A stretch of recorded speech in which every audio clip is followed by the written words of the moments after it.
Hi everyone, good day. So, how's everyone doing? Sana ay okay kayo at sana okay pa. Sana you're still healthy and still doing great. So, today we will be discussing lesson 3 and this is on reading literary selections for appreciation. So, disclaimer lang, I am not a native, so I'm not a native of Cagayan. So I wasn't born here. So originally, I am a Bisaya. So please bear with me because our discussion today will be focusing on Cagayan Valley and specifically on the Ilocano. So please bear with me. I will try my very best, but please correct me right away if I do not pronounce the words or the Ilocano words well. I hope you could still learn something from this. I will try my very best. So, yeah, and sorry for my lighting if I appear too white on your screen. I don't know what's happening with my light. So, yeah, let's move to this lesson. So, today we'll be discussing the literary pieces or literary selections for appreciation, specifically on the Ilocano literature. So, Cagayan is the province of the Philippines in the Cagayan Valley region in Luzon. So, we all know that the capital of Cagayan is Tuguegarao City. So, Tuguegarao City and Cagayan is located at the northern corner of the island of Luzon. So, sabi nga nila, tayo na yung nasa dulo-dulo. So, present-day chroniclers say that the name was derived from the word tagay. So, tagay is a kind of plant that grows abundantly in the northern part of the province. I don't know if nakakita na ako nito, but naririnig ko na tong word na tagay na to. And yung plant na to ay tumutubo sa lugar na Katagayan. Or Katagayan. I don't know. I'm so sorry. So, tagay is the kind of plant that grows abundantly in the northern part in our province, and Katagayan is the place where the tagay grows abundantly. And thus, it was shortened. So, it was congested into Cagayan. The word Cagayan, and yun na yung pinangalan sa ating province, which is the Cagayan province. So, due to influx of Ilocano migrants in the last century, majority of the people of Cagayan speak Ilocano as their primary language. So, Ilocano, so aside from the Ilocanos, there are several smaller ethnic groups that live in the province. So, the Ibanag are the dominant ethnic group in the vicinity of the provincial capital of Cagayan. So, Tuguegarao now a city. So, the closely related Taos inhabitant the Pinakanawan River Valley as well as areas of Amulung and Tuaw. So, that's the reason why I cannot really speak Ilocano, though nandito na ako since 5 years old, because nami-mixed up ko yung Tawas, Ibanag, Ilocano, and so on and so forth. That's why. So, yun yung nangyayari sa atin sa Cagayan. We have, though the dominant people living here are the Ilocanos, but we have our Itawit, we have our Ibanag, and so on and so forth. So, the Malawegs are found mainly in the municipality of Rizal, in the foothills and the mountains of Sierra Madre Range. Several Negrito groups called the Agtas forage and hunt their food. So, specifically, I've been to Rizal, and they really speak Malaweg there. And it's a malalim na version of Itawis. That's why I cannot really grasp any native tongue, kasi parang ang dami nating versions. We have the Itawit na pang city, and then parang when I visited Rizal, it is a different version of Itawit. Correct me if I'm wrong, but yeah. So yun yung inhabitants natin dito sa Cagayan. We have the Ilocano, Ibanag, and Itawit, and the Malawegs as well. So, the established lingua franca of the province is Ibanag. So, lingua franca is the common language. So, Ibanag talaga. So, the Ibanags, Itawit, and Malamig are manly lowland farmers whose agricultural practices are similar to those of the Ilocanos. So, the Ibanags used to inhabit the area along the Cagayan coast but migrated further inland. So, they conducted trade with neighboring areas using distinctive sea crafts, and their commercial interest made their language in the medium of commerce throughout the region before the influx of Ilocano migrants. So, they're also excellent blacksmiths. So, I think nasa Larion to. Correct me if I'm wrong, but I think the blacksmiths are located at Larion, I think. Basta dyan sa part ng palabas na ng Tugigaraw. So, the Ibanags are reputed to be the tallest of all the ethno-linguistic groups in the Philippines. So, the Itawits are almost indistinguishable from the Ibanags. So, they build their houses with separate kitchens, connected by a narrow walkway that is used as washing area for hands and feet. So, the Itawit are noted for their pottery and basket weaving tradition. So, correct me if I'm wrong, but I think marami to sa igig, no? Pottery and basket weaving. Kasi sa art appreciation namin, most of my students interviewed their respondents in igig for the pottery and basket weaving. The blacksmiths naman ay from Larion, I think. So yeah, that's the short history of our place. So again, Cagayan is derived from the word tagay, which that is a plant that abundantly grows in our province, and Katagayan is the place where it grows abundantly. So the capital of the Cagayan is the Philippines. Yan. So let's move on to the literature. So region 2, we have the Ibanag folk literature. So Ibanag folk poetry is purely sung. So meaning, yung mga literatures natin, literary pieces ng Ibanag are mostly songs, which explains how it was handed down to the present by way of oral transmission. So, Ibanag songs are for ceremonials, a recreational purpose, and they are narrative, speculative, romantic, ridiculing, or titillating. So, I think, pag nagkakaroon kasi ng wedding especially nun sa Tugigaraw, marami akong naririnig na Ibanag song. So, originally pala, this is, a folk poetry. So, yeah, tinatransmit lang siya through oral, through songs nga, kinakanta.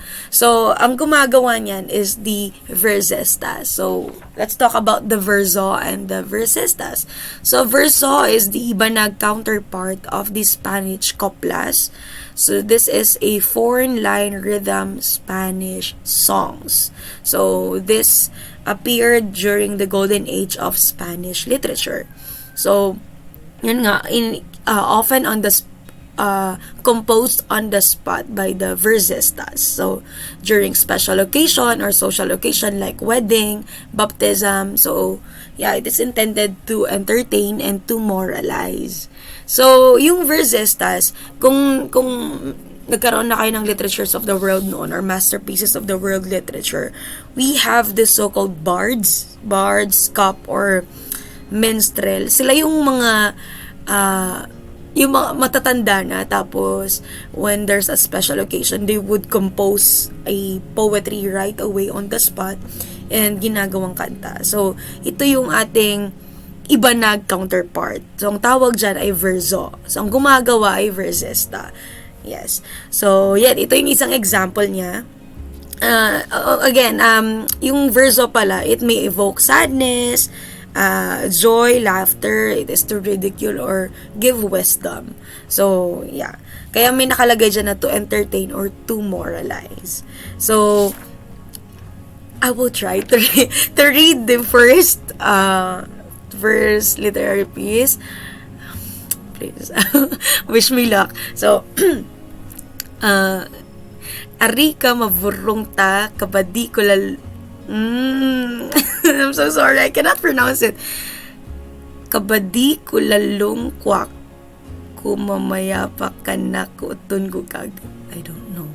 Meron lang yung ari, medyo naririnig ko yan. Kabadi, medyo. So, I will read the English counterpart of that na lang. I know you can understand naman the Ibanag version of this. So, do not worry if I am a small cock, for when I fly to attack, I never miss a mark.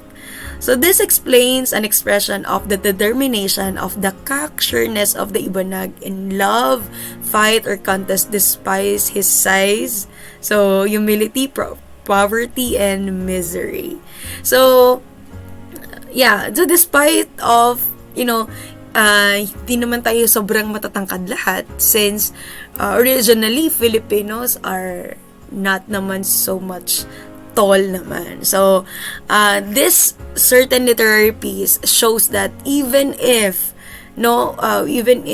literally we are small in size, or sometimes we belong to the yung low community, like we are poor, yan. So we do not give up kasi when we fly to attack, we never miss a mark. So that shows a determination of, cocksureness is, this is a state of mind that you are free of doubt. So no doubt, parang you are so bold na you're telling your readers na I can do it. You're determined to fight for it. So this explains why Ibanag has survived all the adversities under the different regimes in the hands of the colonial powers and during the martial law days. So, yeah. Do not underestimate Ibanag. Ayan.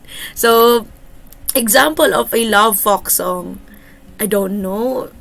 I haven't heard this, but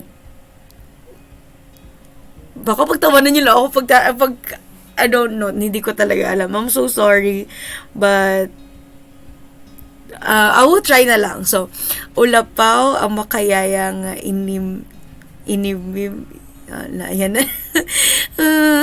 So, ayan. I will read the English counterpart na lang. Please help me understand this love folk song, or please teach me. I've been studying, and hindi naman ako sobrang hands-on to study, but because of this subject, I will try my very best to love and, to really learn Ibanag. So, yeah.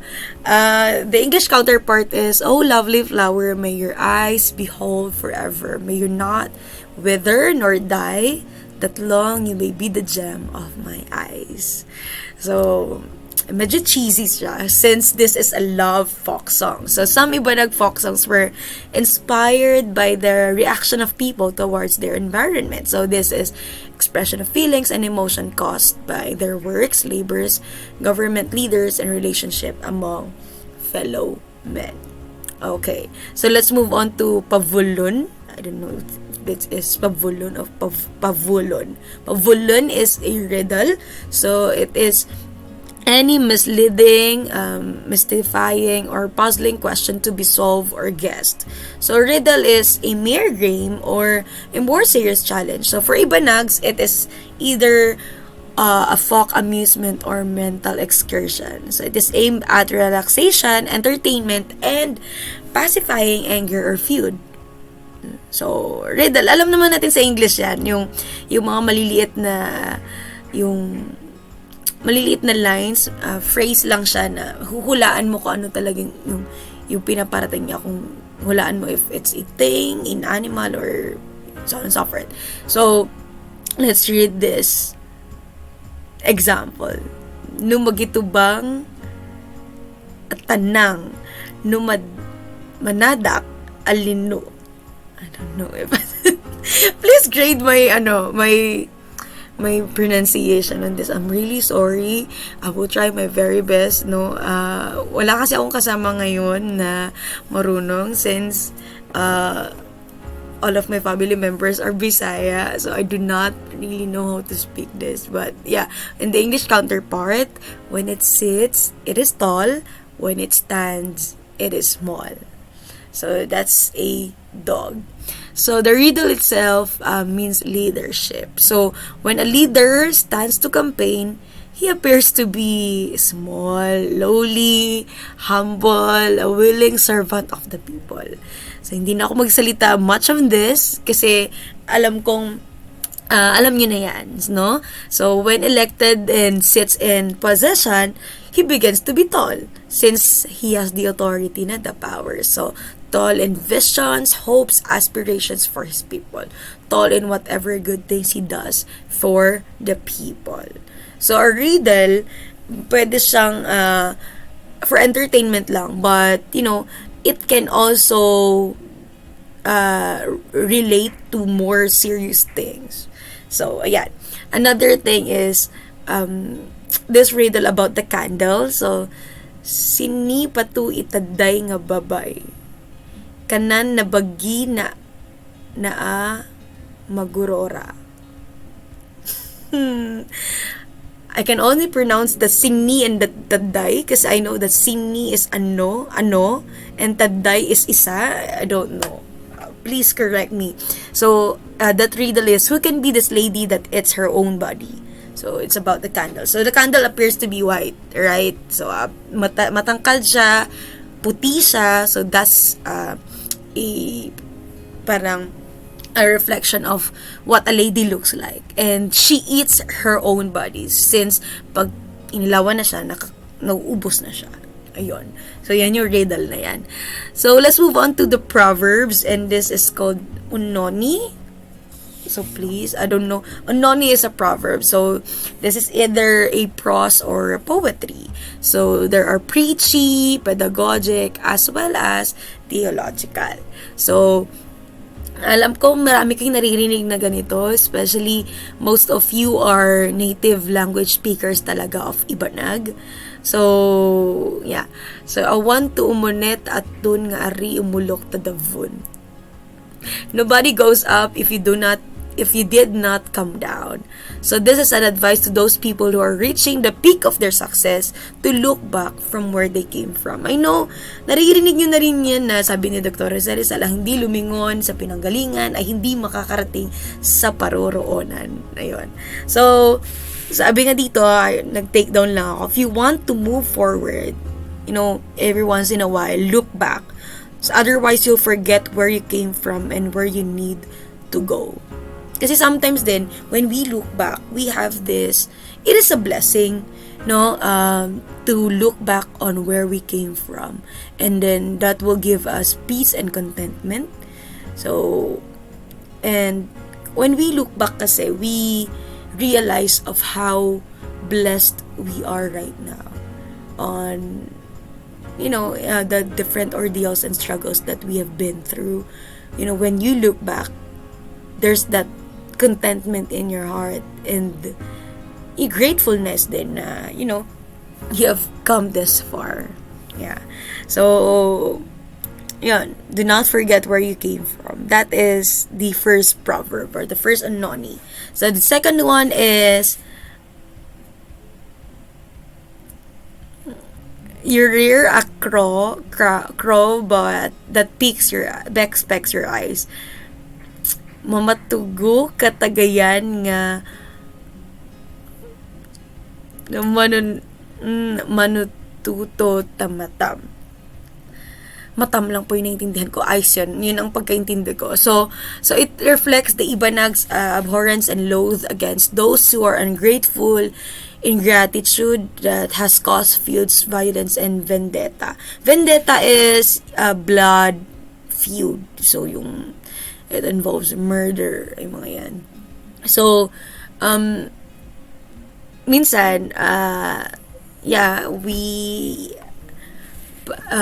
pag tayo naging parent na or naging responsible citizens na tayo, we tend to rear our sibling, rear our, pag tayo ay may anak na, we rear our mga daughters, sons and daughters. So sometimes, when they grow up, parang they have this tendency, or we have this tendency na, to become ungrateful.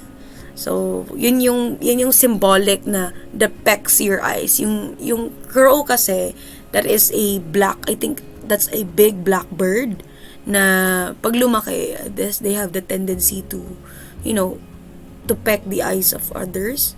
So, yeah, that's a proverb that shows ingratitude or yung despise ng mga tao to those people who are ungrateful despite na they have been reared by our ancestors. So yan, dyan nang galing yung proverb na yan. Next, I love this proverb. Mamula ka tamapya, gataban nuno ka. So he who sows goodness reaps gratitude. And ladies and gentlemen, saw gratitude and you will reap contentment. So dagdagan natin to. This line is so good. So sabi nga nila, kung anong tinanim mo, yun yung haanihin mo. So you reap what you sow. So when you sow goodness, you will reap gratitude. When you sow gratitude, you will reap contentment. Yan. So this proverb is a sequel or the antithesis to the second example above. So this is a contradiction of this. This you rear a crow that pecks your eyes is for the ungrateful, while for this proverb, this is for the one who reaps gratitude because he saw goodness. Ayan. And then we have another one. So borrowed clothes are either loose or tight. So burasi nga inakaw no ari atazi alawan ikaw. So atazi is masikip, yung alawan naman is I think loose. Naririnig ko to. Yan lang yung ma-pronounce ko. So borrowed clothes are either loose or tight. So pag tayo ay nanghihiram ng damit, sobrang rare, 'di ba, na pag nanghiram tayo na sakto lang yung fitting sa atin kasi since hindi siya sa atin so it's either too tight or too loose for us. So among the many interpretation of these proverbs, the most fitting today is addressed to Cagayan leaders, which is power, authority, and leadership. So a borrowed privilege which cannot please everybody among the governed. So that since it emanates from the people. So while they're in power, they must use that power rightly for the people. So itong proverb na to, it shows na yung borrowed privilege ng ating mga leaders ay it's either too tight for some or too loose for some. So we cannot please everyone talaga. Parang in the eyes of others, you are doing great, and in the eyes of others, you're not doing enough. So what we can advise or you can say is, while they're in power, they must use that power rightly for the people. Ayan. So yan yung proverb na yan. So the last proverb is, wealth is useless if character is worthless. So I want to serbi nanu narunga kukwa numarake i pingang pangwa. I'm so sorry. So character to Cagayanas is synonymously with integrity, charity, considerateness, love for fellow men, rich or poor. So what is character? So character is doing the right thing without, when nobody's looking. So one of the greatest test in character is through our tongue, through our words, and through our actions then. So that is the test of our character. So aanhin mo man ang kayamanan if you do not speak wisdom, or the things that you say are worthless. Aanhin mo naman ang kayamanan for that. So sabi nga din dito, this is a great line. Be more concerned with your character than your reputation. So because your character is what you really are, while your reputation is merely what others think who you are. So minsan tayo, we have this tendency na to guard our reputation. Parang hindi ko to gagawin because it will ruin my reputation. But always remember na your reputation is just a mere thought of others to you, but your character is what you really are, what you know of yourself. So yeah, that's the meaning of character. Again, character is doing the right thing when nobody's looking. Ayan. Wealth is useless if character is worthless. So let's move on to the Biuag and Malana. Biuag and Malana is an of epic from Enrile. So the epic of Biuag and Malana. So Biuag was from Enrile, sa the southernmost part of Cagayan. So when he was born, he was visited by a beautiful woman who silently admired the baby. So when it dawned on the child's mother that her visitor was a goddess, she knelt and implored her child with long life. So the goddess made no reply. Instead, she placed 3 small stones. So the first stone is for protection. So the first stone is to protect him from any harm, while the 2 stones is the source of his supernatural powers and prowess. So he could go faster than the wind. He could throw easily a carabao across the hills when he was only at the age of 12. Just imagine, he could lift a carabao that's so big. So, at the age of 12. So he could uproot a big beetle nut as if it were a wood. So, on account of this display of his extraordinary strength, people from afar and wide places came to see him. So despite all these powers, Biuag seemed troubled and unhappy. You know why? Because of he fell in love with a young lady. So minsan ganun tayo eh. Pag nandyan na yung love, medyo kahit nandyan yung we have everything na, pero we feel this sometimes loneliness, because originally, technically, we are made to have partners then. So, yan yung nangyari kay Biuag. Kahit nandyan yung extraordinary strength niya, kaya niya nang gawin almost anything, but he seemed troubled and unhappy. So, he fell in love with a young lady. So, no one could tell where this lady came from, nor could anyone say who that lady was. So, Biuag wanted to find her. So, his waking hours were thoughts of her. So, there was another young man from Malaweg called Malana. So, ayan na. Love triangle. Ito ba yung tinatawag ng love triangle? So, who was gifted with the powers similar to Biuag? So, when Malana was 18, a devastating typhoon destroyed all the crops of Malaweg. So, the people were in grip of appalling famine. So, their only hope of starving off came from a very distant place in Santo Niño. So, medyo malayo to. So, Malaweg from Santo Niño, medyo malayo nga siya. I think Malaweg is Rizal.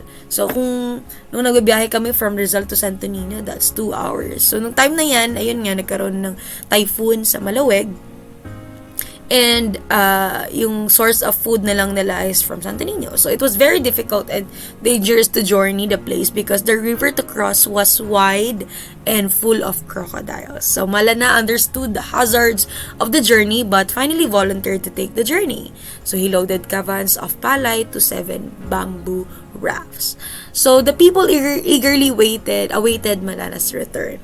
So prayers were offered for his safety. So when they saw him came back, everyone was overjoyed. So he distributed the rice to the people and went home. So upon reaching home, he found a bow and an arrow on the bench. So he presumed they were made for him by his father, who knew how fond he was of them. So fitting the arrows, he found 2 tiny stones just like those around Biuag's neck. So, meanwhile, Biuag was unmindful of the people of open admiration for Malana.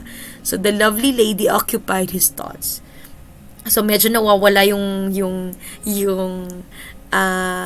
katinuan ni Biuag because he often thinks of that girl, of that lady. So, one day, he paid her a visit and found out that Malana was also there.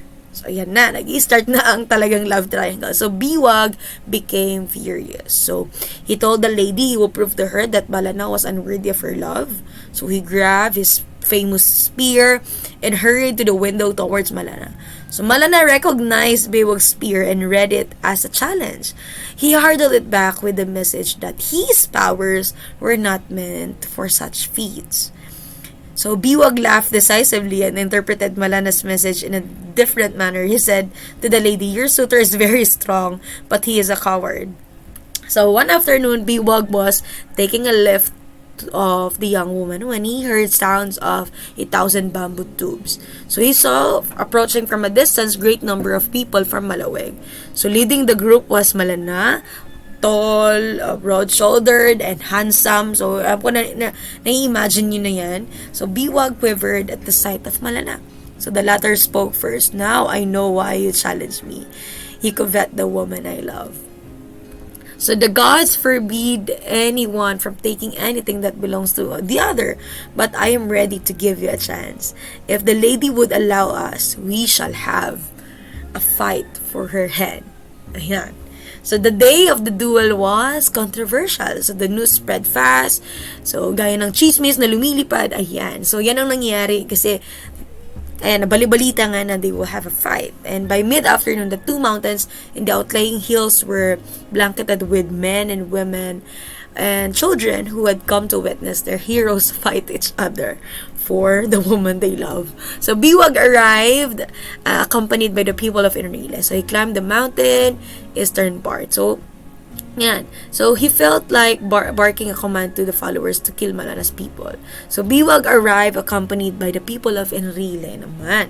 So, he climbed the mountain of the eastern part of the river, carrying a big coconut tree and a sharp spear. So, he felt like barking a command to his followers to kill Malana's people. Ayun, naulit lang pala siya. So, Malana went up to the opposite mountain. From their position, they saw some rafts being pulled up. So, as they drew near, Biwag and Malana saw this beautiful young lady on one of the rafts. So sadness was clearly etched on her face, but this only heightened her ethereal beauty. So when she was near, Biwag shouted to Malana, "The woman we both cherish is before us. If you are as brave as you claim to be, then receive this gift of mine from Enrile." So without thinking, he hurdled the coconut tree at Malana. Everyone held his breath, so the river stood still. The coconut tree flew like an arrow into the air. So Malana caught it, and unlike Biwag, he hurdled it at the direction of the Yiliru. Today, it is that thick coconut groves abound in that place. So Biwag became more insane. He plucked the spear from the ground where he thrust it. He aimed it at Malana's heart. So the people were troubled. So they knew too well the accurateness, deadliness of this terrible spear. So Malana's chest was hit, but his heart was not pierced. So instead, the spear broke into two, and it reached to the bottom of the river. So Malana shouted, "There you are, Biwag, with no weapons whatsoever. It is now my turn." So before Malana would finish uttering the warning, Biwag leaped into the river. Gigantic waves dashed against the rocks and shook the mountain where Malana stood. Biwag emerged with the biggest crocodile under his arm. So parang technically, nandaya siya, parang ganun. So the crocodile opened wide its jaws. So Malana accepted the challenges as he leaped from the mountain. So hundreds of people watching the fight suddenly fell on their knees. So they saw a dazzling light that sparkled. So the lady, she rose into the air and checked Malana's fall upon meeting him in the mid-air. So the woman looked down at Biwag and said, "You have shown yourself a coward by getting the help of a crocodile. I am the daughter of the goddess who gave you your supernatural powers. You do not deserve the gift." So with the magic wand, the beautiful woman gave her blessing to the people below and then flew with Malana in the kingdom of the air in the clouds where she reigned. Ayan. So we have different interpretations of this, but my interpretation of this is, we have the same platform. Though we do not have the same status in life, but we have been granted with good health pa rin, we have been privileged that we have the power to speak, we have voice, we have ears to hear, we have the same platform. And if we do not use this platform into the right way, babawiin din sa atin to. Just like the story. They have the same power, but since Biuag cheated, parang hindi niya ginamit yung power na binigay sa kanya, or di niya pinagkatiwalaan. Yan, naibigay sa iba. So yan yung interpretation ko of this. We have been blessed with strength. So if we do not use it wisely, babawiin to sa atin. And yeah, ibibigay ito dun sa mas may gustong gamitin sa nakabubuti. So that's my interpretation of this. It's a very nice story, to not to never take for granted the powers that you have or the blessings that you have. You need to treasure it and to cultivate and nourish it for the better good. For the kabubuti ng lahat. So and this is an enriching activity. So, ayun lang. And the last topic is on, why there is a high tide during the full moon. So, alam ko narinig yun, especially sa mga nakatira sa mga downstream where nandyan yung ating seas, yung ating dagat. So, narinig na natin yan from our ancestors na there's a high tide during a full moon. So, the story of that is the love story of Luna and Mar. So, long ago, only gods live in the world. So, the earth, seas, and sky. So, they were ruled by different powerful gods. The sun god has a daughter, a very beautiful daughter called Luna. And Luna is the moon. So Luna enjoyed going around the heavens in her golden chariot. So one day he found herself taking another path which led her outside her kingdom. She wandered on until she reached the place where the sky met the sea. So beautiful and unusual sights greeted her eyes as she was admiring the beautiful things around her. So may nagtanong, "Where hast thou come from, the most beautiful one?" So, natakot siya kasi, guwapo naman. So, that was a young man who looked like much of her father. Fairer siya. So, she wanted to run away, but she looked at him again and she saw that he was smiling at her. So, taking courage, she answered, "I am Luna, daughter of the sun god." So the young man smiled at her and answered, "I am Mar, the son of the sea god." So, ayan na. Dito na nag-start yung kanilang love story. Welcome to our kingdom. Soon, the two became friends. So, they had many interesting stories to tell each other. So, when it was time for Luna to go, they promised to see each other as often as they could.